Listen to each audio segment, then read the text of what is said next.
오늘 봉독한 말씀을 중심해서요, 성령으로 하나님의 큰 일을 말하다, 이런 제목으로 하나님 말씀 전합니다. 지난 시간까지는 오순절에 성령님께서 마가의 다락방에 오셨습니다. 그때 거기 모였던 120여 명의 그 공동체가 성령의 충만함을 입고 성령의 말하게 하심을 따라서 각각 다른 나라의 언어로 거기 모여있는 적어도 15개 지역에서 다른 언어를 쓰고 있는 사람들이 모여왔는데, 그 사람들이 지켜보는 자리에서 그들이 난 곳의 언어를 가지고 하나님의 일을 말했다. 하나님의 큰 일을 말했다. 그랬어요. 성령의 말하게 하심을 따라서. 그러니까 이제 베드로가 그 조롱하는 소리를 들었습니다. 더러는 야, 이거 참 신기하다. 너무 놀랬습니다. 갈릴리 사람들이 대부분인데 어떻게 우리가 태어난 지역의 언어를 이들이 하느냐. 놀란 사람도 있지만, 또 더러는 요들 새 술에 취해가지고 아침부터 술 취했다고 또 조롱하는 사람들도 더러 있었습니다. 그 말을 들은 베드로와 11사도가 동시에, 12명이 동시에 자리에서 일어났습니다. 그리고 베드로가 대표로 이제 하나님의 큰 일을 말씀하고 설교를 합니다. 성령의 감동으로 성령의 말하게 하심을 따라서 이제 그 모든 사람들이 알아듣는 설교를 하는 겁니다.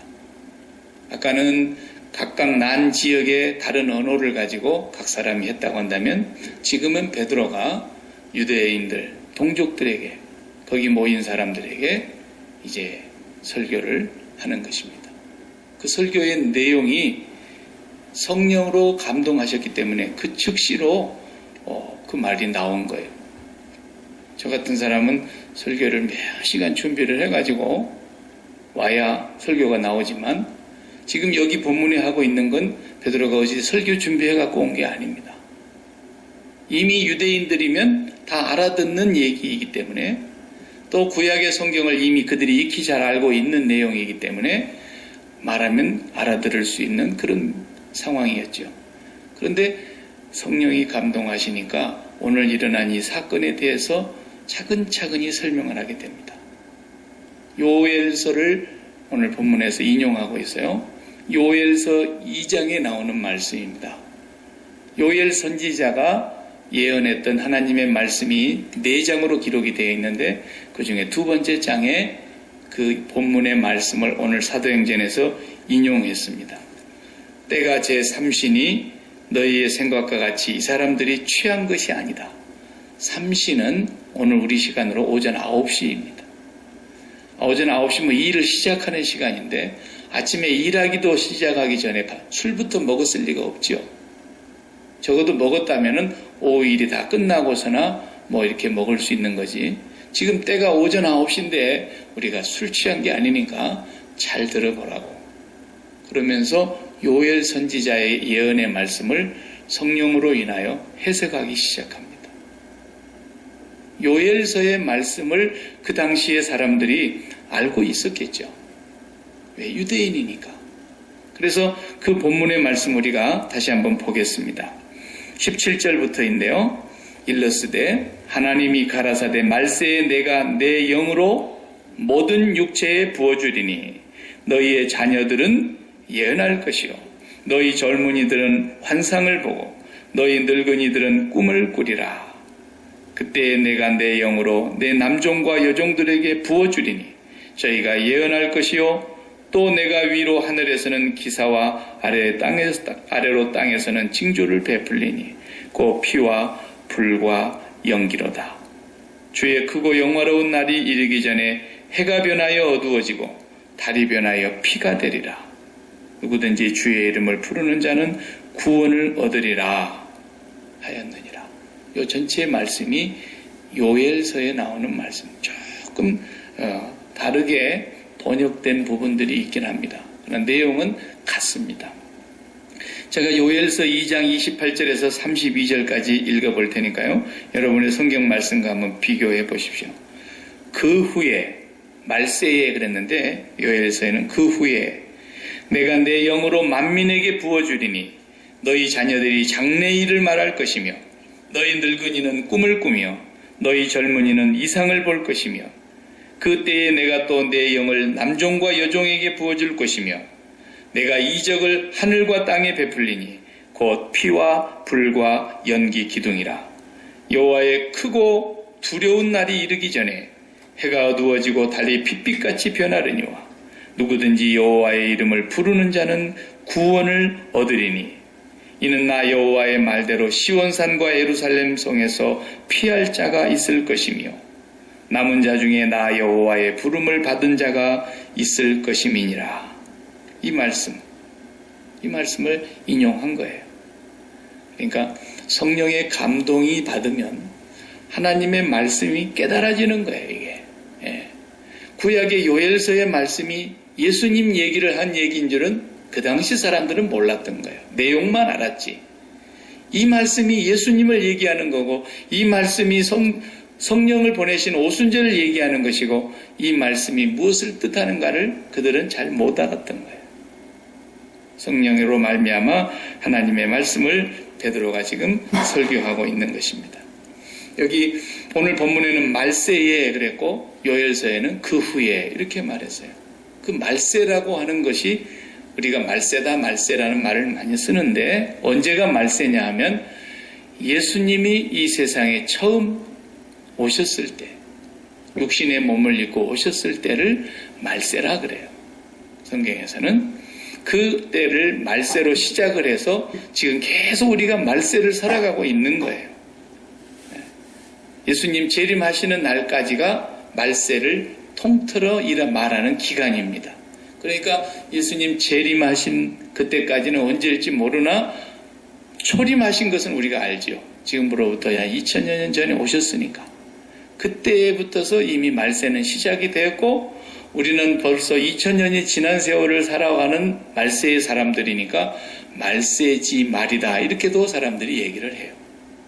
우리는 지금 말세를 얘기한다면 교회 시대 전체를 통틀어서 오순절에 성령이 강림하시고 다시 주님이 오시는 날까지 살아갈 사람들, 그 사람들이 말세에 살아가는 사람들이에요. 우리야 2000년 얘기하지만 하나님은 구약과 신약 전 세대를 다 합혀도 하나님께는 한순간입니다. 하나님의 역사에서는 이게 긴 게 아니죠. 우리가 아주 길게 느껴지는 것 뿐이지만 어쨌거나 우리가 지금 말세를 살아가는 사람들에게 하나님이 약속하신 대로 지금 이루어진 사실에 대해서 얘기하는 겁니다. 마지막 때에 말세에 내가 내 영으로 그래서 성령으로 말하는 겁니다. 내 영으로 남종과 여종에게 부어주리니 성령을 보내주시겠다고 하는 약속의 말씀을 지금 오늘 우리가 너희 보는 앞에서 증거하고 있다는 것. 지금 이 징조가 바로 이 사건이 바로 그 사건이라는 걸 말하고 있습니다. 그러면 요엘서를 우리가 조금 더 봐야 될 필요가 있는데 오늘 이 본문의 설교 내용이 좀 길어요. 아직도 안 끝났어요. 오늘 읽은 부분이 전부가 아니에요. 저 뒤에까지 가야 끝나는데 뒤에 설교 내용 끝부분에 가서 나타나는 말씀과 결론의 말씀과 요엘서의 말씀이 앞뒤가 딱 맞는 얘기예요. 요엘서에도 한참 설교하다가 갑자기 그 후에 이렇게 말하잖아요. 그 후에라는 말씀이 뭔가 이전에 사건이 있었다는 얘기를 하려고 하는 거죠. 어떤 사건이 있고 그 후에 내가 내 영을 남종과 여종에게 부어주겠다. 모든 육체에 부어주겠다. 이렇게 말씀하시는 거예요. 그 후에라는 사건 앞에 무슨 일을 얘기하고 있는 거냐면 요엘 선지자를 통해서 하신 말씀을 먼저 보면은 요엘서 2장 12절에 여호와의 말씀에 너희는 이제라도 금식하며 울며 애통하고 마음을 다하여 내게로 돌아오라 하셨나니 너희는 옷을 찢지 말고 마음을 찢고 너희 하나님 여호와께로 돌아올지어다. 그는 은혜로우시며 자비로우시며 노하기를 더디하시며 인애가 크시사 뜻을 돌이켜 재앙을 내리지 아니하시나니 그랬어요. 결국은 뭐냐면 돌아오라는 거예요. 하나님의 백성들에게 회개를 촉구하고 있는 거예요. 죄를 버리고 하나님께로 돌아와라. 그리하면 용서하실 것이다. 그런데 옛날 사람들이 금식할 때는 어떻게 했습니까? 베옷을 입었다 그랬어요. 그리고 잿더미에 앉아서 자기 머리에 재를 뿌리면서 옷을 찢으면서 그리고 굵은 베옷을 찢으면서 기도했다 그랬죠. 그런데 그렇게 하지 말고 오늘 본문의 요엘서를 통해서는 뭐라냐? 마음을 찢고 와라 그랬어요. 금식이 밥 안 먹는 게 금식이 아니고 굵은 베옷을 입고 잿더미에 앉아서 죄를 뒤집어 쓰고 그렇게 옷을 찢는다고 금식이 아니고 회개가 아니다. 진짜 회개하고 여호와께로 돌아오는 건 마음을 찢는 거다 그랬어요. 이게 진짜 회개가 이루어지고 그곳에 하나님이 그들의 죄를 사하시고 그들에게 그 후에 어땠나? 내가 내 남종과 여종에게 그리고 모든 육체에 내 영을 부어주겠다. 그렇게 말씀하십니다. 성령이 오시기 전에 먼저 일어나야 될 사건이 뭐냐면 죄사함의 사건이에요. 죄사함은 뭐예요? 마음을 찢는 거예요. 마음을 찢어야 돼요. 다시 말하면 새 마음, 새 사람을 입지 않고는 안 된다는 거예요. 하나님께로 돌아오라. 회개하라. 이런 말씀이 먼저 선행이 되고 그 다음에 성령을 부어주시겠다는 약속이 있어요. 오늘 베드로의 설교를 우리가 지금 오늘 다 읽지를 못했지만 설교 마지막 결론만 읽어보겠어요. 37절로 들어갑니다. 2장 37절 다 같이 39절까지 읽겠습니다. 시작. 저희가 이 말을 듣고 마음에 찔려 베드로와 다른 사도들에게 물어가로되 형제들아 우리가 어찌할꼬 하거늘 베드로가 가로되 너희가 회개하여 각각 예수 그리스도의 이름으로 세례를 받고 죄 사함을 얻으라. 그리하면 성령을 선물로 받으리니 이 약속은 너희와 너희 자녀와 모든 먼데 사람 곧 주 우리 하나님이 얼마든지 부르시는 자들에게 하신 것이라 하고 또 여러 말로 확증하여 권하며 가로되 너희가 이 패역한 세대에서 구원을 받으라 하니. 이게 설교 결론이에요. 설교를 마치고 났더니 설교를 듣는 성도들의 반응이 있었어요. 형제들아, 12사도를 향해서 형제들아, 우리가 어떻게 해야 되겠느냐. 그렇게 마음의 변화가 일어났어요. 그 사람들을 향해서 베드로가 말합니다. 너희가 뭐라요? 회개하여. 요엘 선지자하고 똑같은 얘기하는 거예요, 지금. 먼저 회개해라.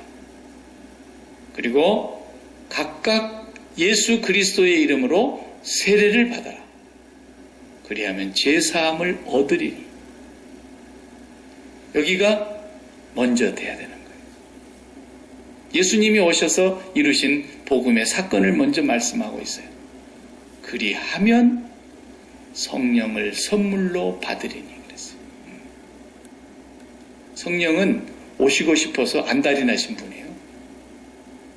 성령은 구약시대에는 종들이 받는다는 건 절대 있을 수가 없는 일이고 특별한 사람들에게만 성령이 임했어요. 그것도 잠시 임했다가 또 떠나시기도 하고 선지자들이나 제사장들이나 혹은 왕에게나 이럴 때 잠시 임했다가 떠나고 그러는 분이었는데 오순절 이후에 성령님은 이제 떠나지 아니하시고 항상 그들의 몸에 거하게 계시겠다 그랬어요. 항상 계시겠다. 그런데 그 성령이 오시는 것은 약속이에요. 약속. 하나님의 확실한 약속. 반드시 성령을 주신다. 그 약속은 선물로 주신다 그랬어요. 선물이기 때문에 그냥 받는 거죠. 선물을 우리가 노력해가지고 받는 것도 아니고 공을 쌓아서 받는 것도 아니고 몸부림을 쳐서 받는 것도 아니고 기도원 쫓아가가지고 막 일부러 몸을 비틀고 산에 가서 막 소나무 뿌리를 뽑고 그리고 막 혀를 그냥 억지로 구부려가지고 몸부림을 치고 이런 게 아니란 말이에요.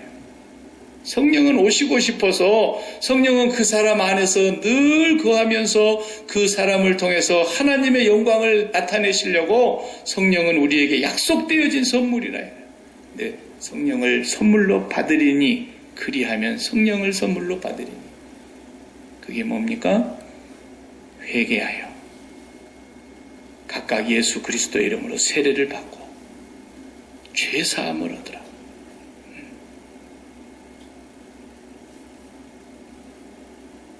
세례가 뭐예요?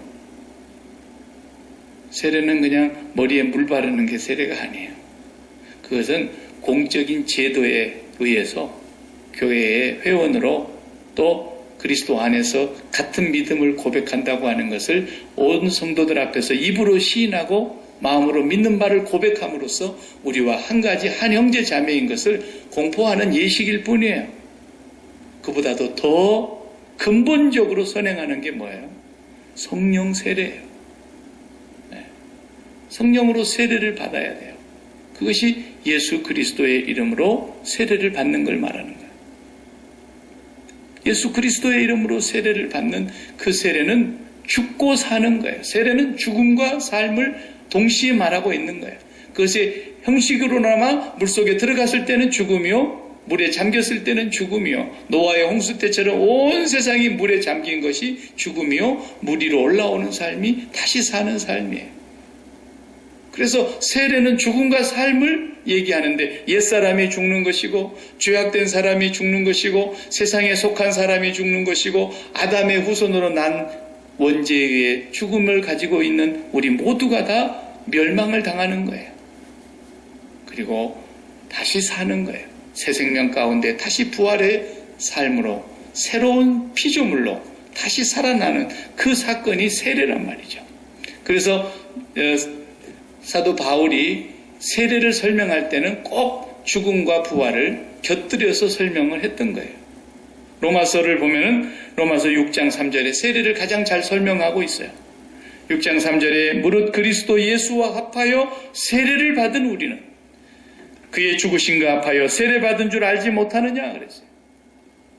예수 그리스도와 합하여 세례를 받는 거예요. 연합된다는 걸 말하는 거예요. 무엇과 연합되느냐? 예수 그리스도의 죽음과 연합하고 예수 그리스도의 부활과 연합되는데 우리가 부활을 먼저 얘기하지 않는 이유는 죽음으로 말미암아 예수 그리스도와 함께 연합되면 부활은 당연히 있는 거예요. 그렇기 때문에 예수 그리스도의 죽으심과 합하여 세례를 받음으로 그와 함께 장사되었나니 그랬어요. 우리가 그의 죽으심을 본받아 연합한 자가 되었으면 또한 그의 부활을 본받아 연합한 자가 되리라. 우리가 알거니와 우리 옛사람이 예수와 함께 십자가에 못 박힌 것은 이렇게 표현했어요. 이것이 세례라는 거예요. 세례. 세례를 받는 자들이 죄사함을 얻게 된다는 말씀입니다. 이 죄사함이 이루어지는 자들이 성령을 선물로 받으리니 그랬어요. 그래서 성령을 선물로 받은 사람들은 반드시 그 입에서 고백이 나오는데 어떻게 나옵니까? 주의 이름을 부르게 되어 있단 말이에요. 누구든지 주의 이름을 부르는 자는 구원을 얻으리라. 오늘 본문에 그 말씀을 하셨어요.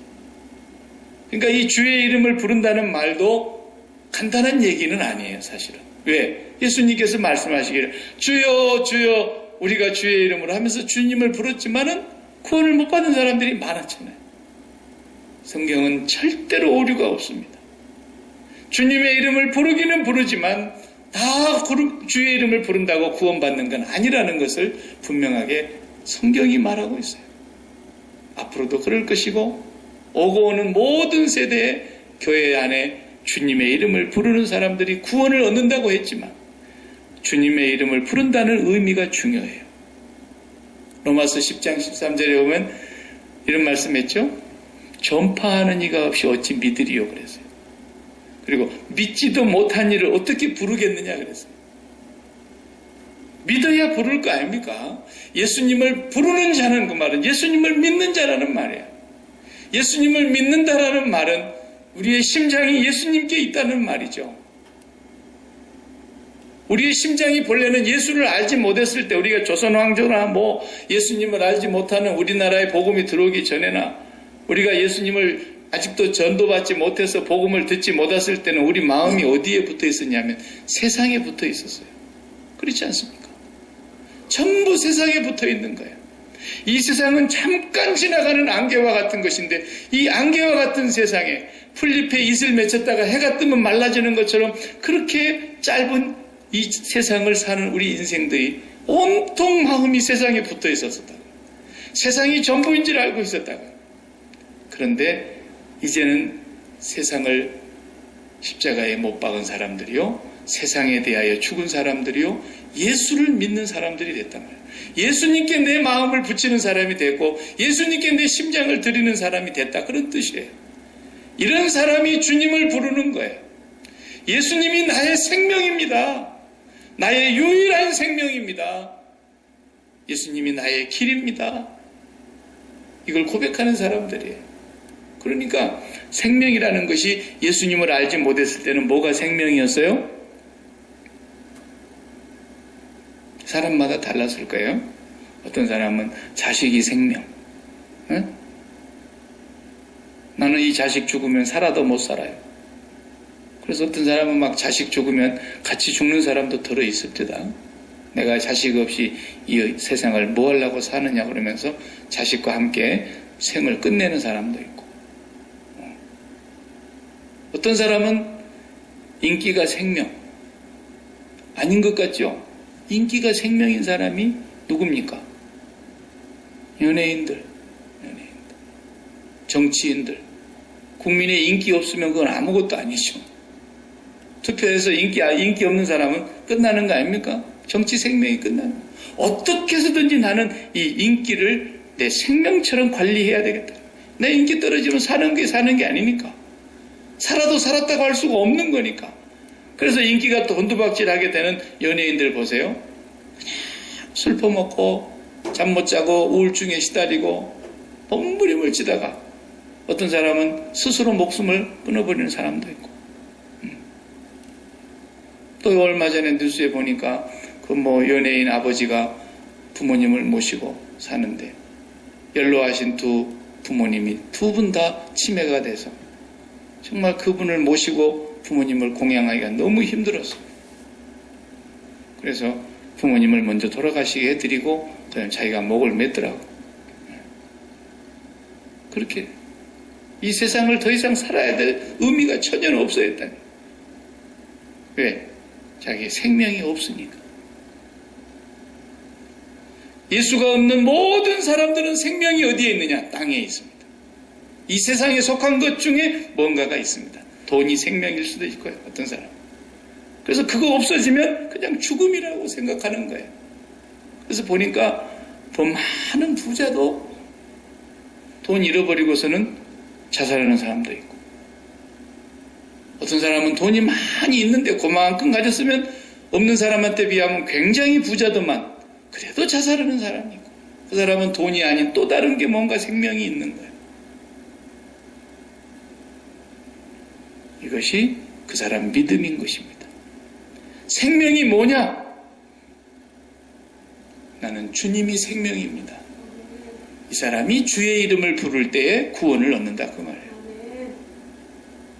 그냥 이 세상의 것이 나의 생명인데 그 생명이 없어질까 봐서 주여 그러면서 주님 앞에 나가서 기도하는 사람들 다 거짓말입니다. 이렇게 주여 주여 했던 사람들 회개치 아니하면 구원이 없습니다. 진정으로 예수 그리스도가 나의 생명이었고, 이 세상에서 내가 어려움을 당하고 환난을 당하나 핍박을 당하나 곤란을 당하나 역경을 만나나 시험을 만나나, 그럼에도 불구하고 나의 생명은 하나님이십니다. 내 생명이 하나님인 나에게서 아무것도 빼앗을 자가 없습니다. 하나님의 이름을 부르며 주의 이름을 부르는 자들이 바로 성도들인 거예요. 그걸 말해주고 있는 게 성경 전체의 얘기입니다. 우리가 계시록을 이제 공부해 가고 있고 또 창세기도 배우고 있고 계속해서 성경을 보게 되겠지만은 성경 전체의 얘기의 결론은 그거예요. 오늘 본문의 말씀에 보면은 여호와의 크고 영화로운 날이라 그랬는데 번역이 조금 잘못됐어요. 두려운 날이에요. 본래 원문에는 두려운 날로 되어 있어요. 여호와의 크고 두려운 날. 해가 빛을 잃고 달빛이 핏빛이 되고 연기가 치솟고 하늘의 별들이 떨어지고, 이거 지금 무슨 얘기를 하고 있는 겁니까? 하늘과 땅에서 징조가 일어날 것인데, 여호와의 날, 구약의 표현은 여호와의 날, 신약의 표현은 예수 그리스도의 날입니다. 심판의 날이 다가오고 있다는 것입니다. 그 날이 오고 있는데 주의 이름을 부르는 자는 구원을 얻을 것이다라는 겁니다. 구약 성경을 읽어봐도 이 본문이 계속 반복돼서 나옵니다. 성경 공부 시간이 아니라서 제가 다 일일이 안 찾겠습니다만, 피와 연기와 불, 달이 핏빛처럼 달이 어두워지고 해가 빛을 잃고, 이게 구약의 표현이에요. 많은 곳에서 나오고 있는 말씀들이에요. 그것이 결국은 저 계시록에까지 반복돼서 똑같은 표현과 문장이 나오고 있어요.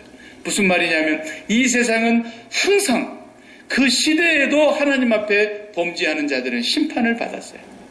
그 심판받는 장면을 얘기할 때 피와 연기와 불을 얘기하고 있어요.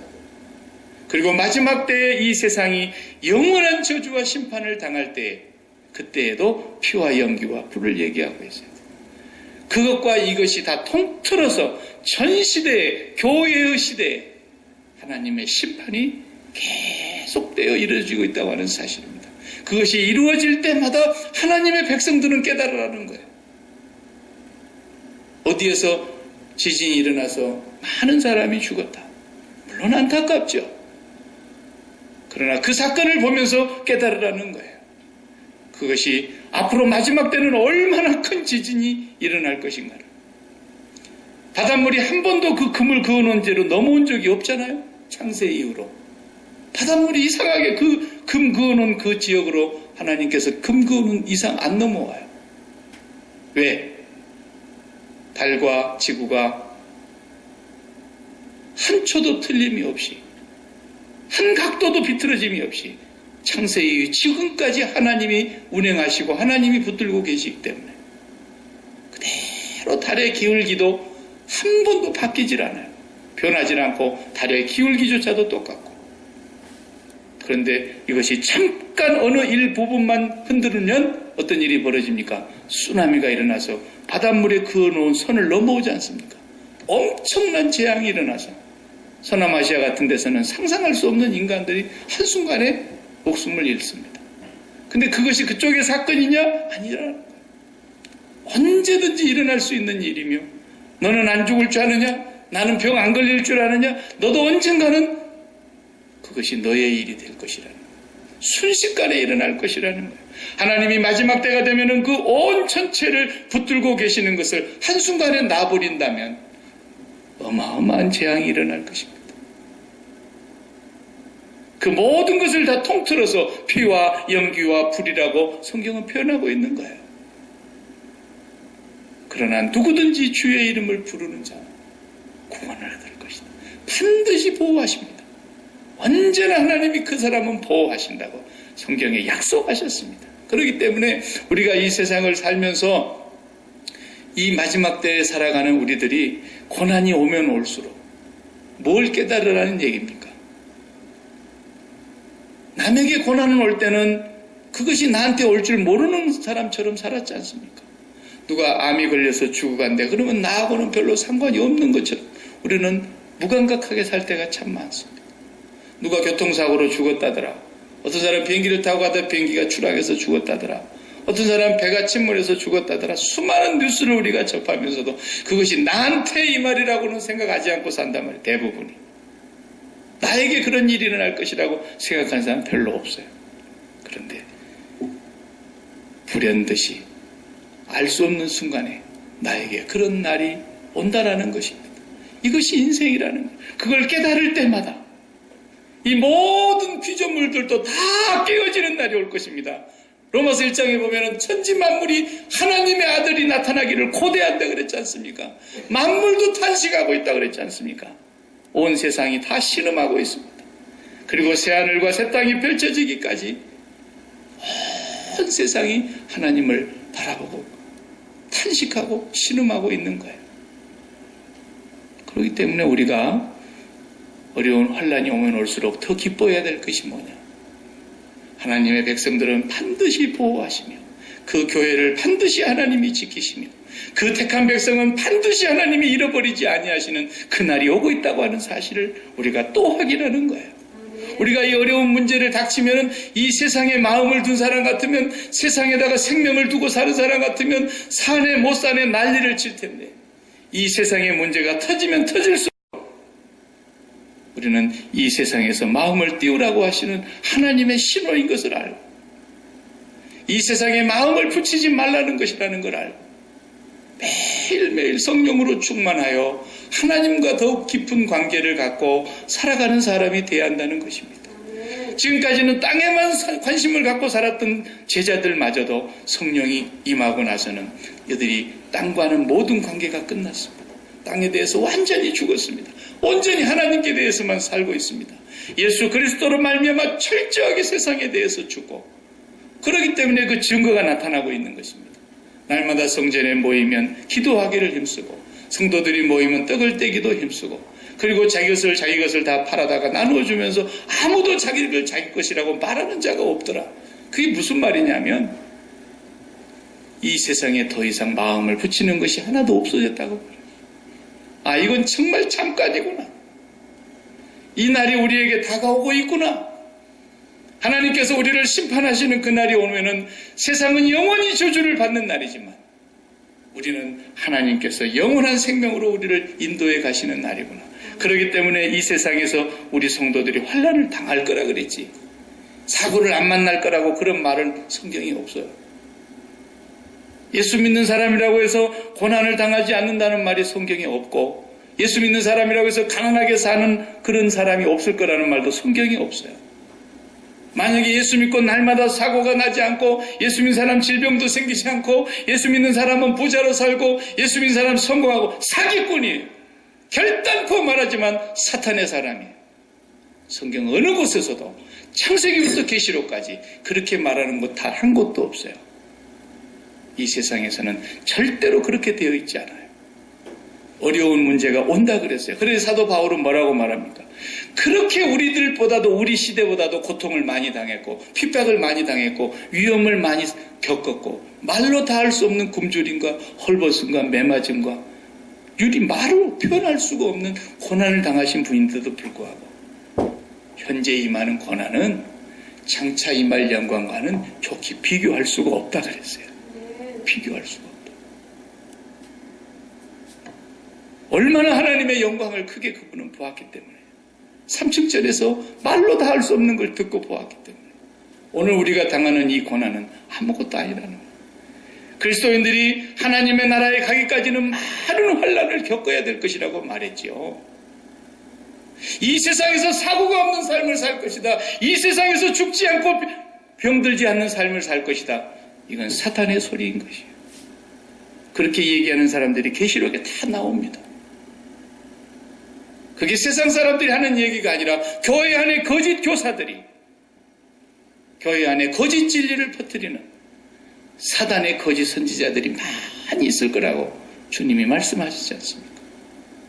우리는 이 세상에 어려운 일이 있거나 즐거운 일이 있거나 많이 부어주시거나 있는 것까지 빼앗아 가시거나 어떤 상황이 덧지 간에 우리는 범사에 감사하라는 이유가 바로 그것 때문인 거예요. 너에게 그런 날이 불현듯 다가올 것인데 하나님은 지금도 우리를 신호하고 계시는 거예요. 네가 이 마음을 세상에 절대 붙이지 말아야 된다. 너는 이 세상에서 이미 나온 사람이고, 이 세상에서 너는 죽은 사람이고, 그래서 마지막 때에 피와 연기와 불이라는 말이 뭐예요?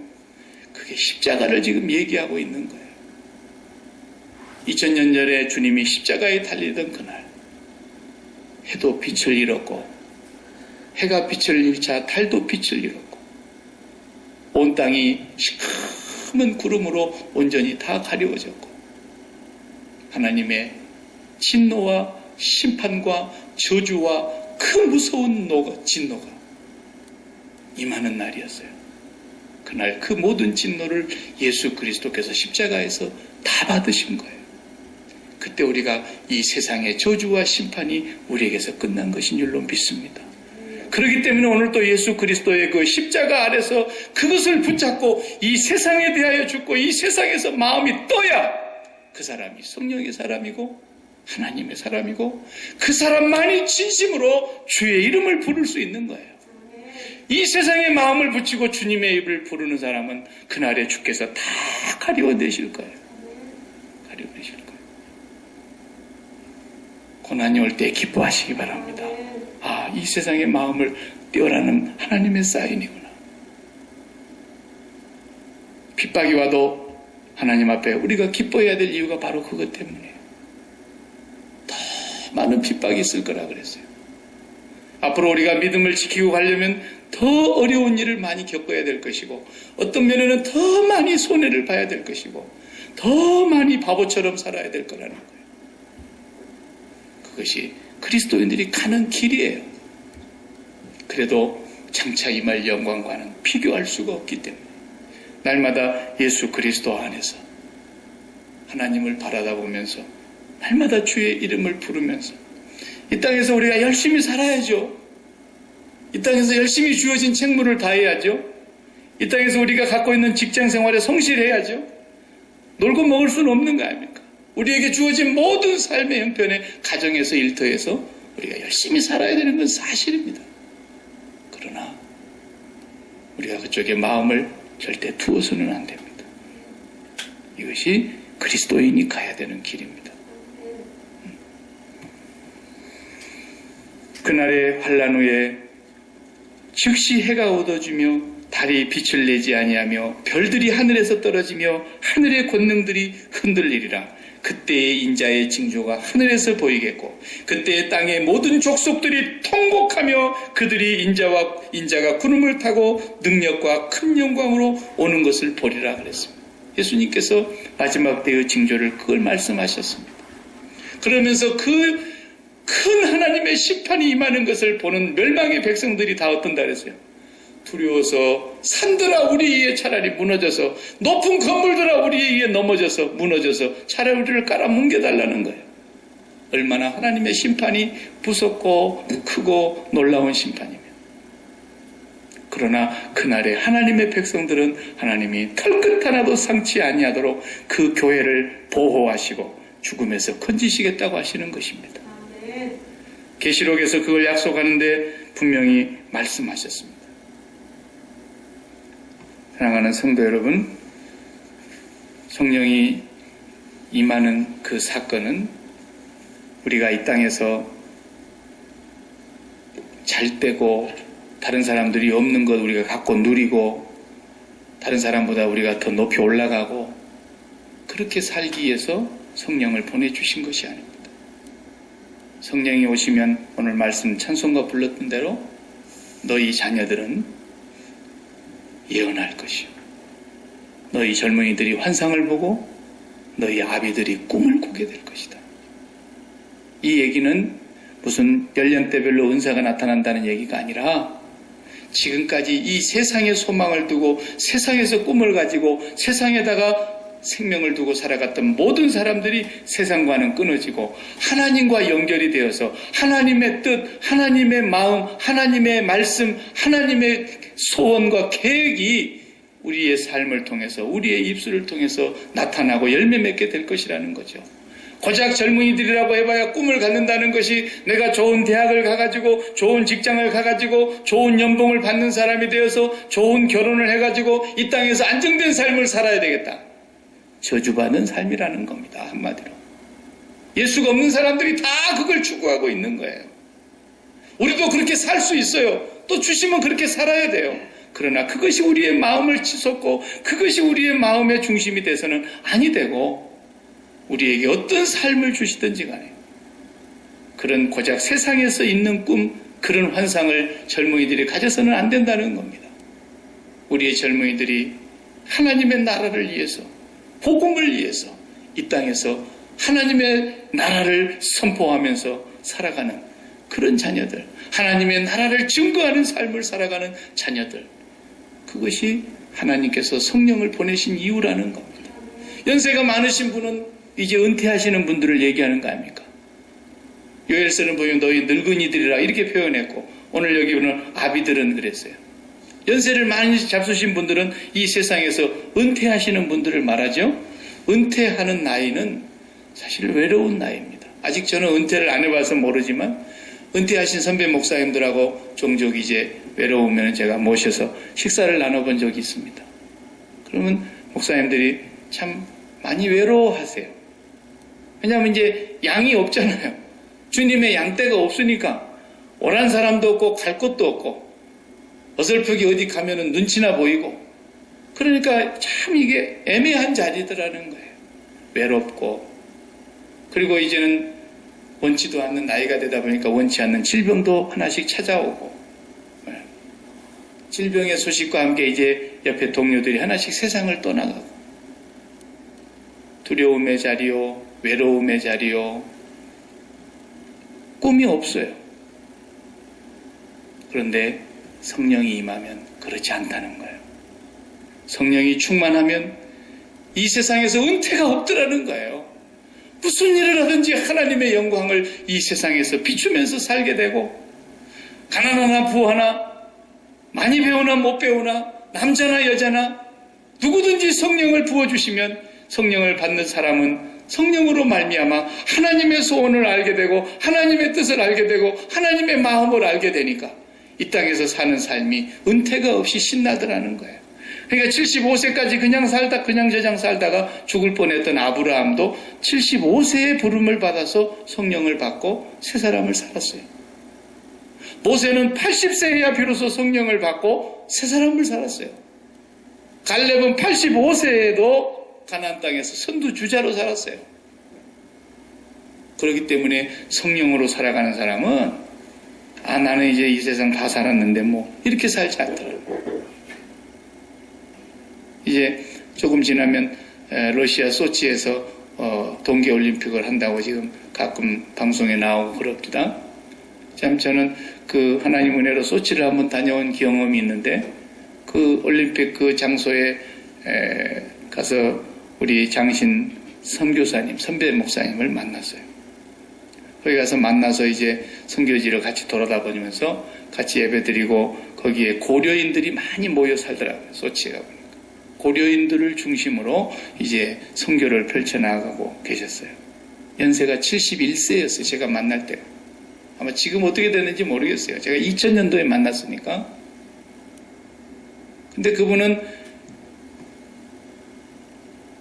60세 좀 넘은 나이에 롯데에서 평생을 다니다가 롯데 회사에서 롯데 그룹에서 상당히 높은 직에 있었던 분인데 리타이어를 하고, 그 사람이 성령을 충만히 받고 그 연세에 장신대를 와서 공부를 하신 거예요.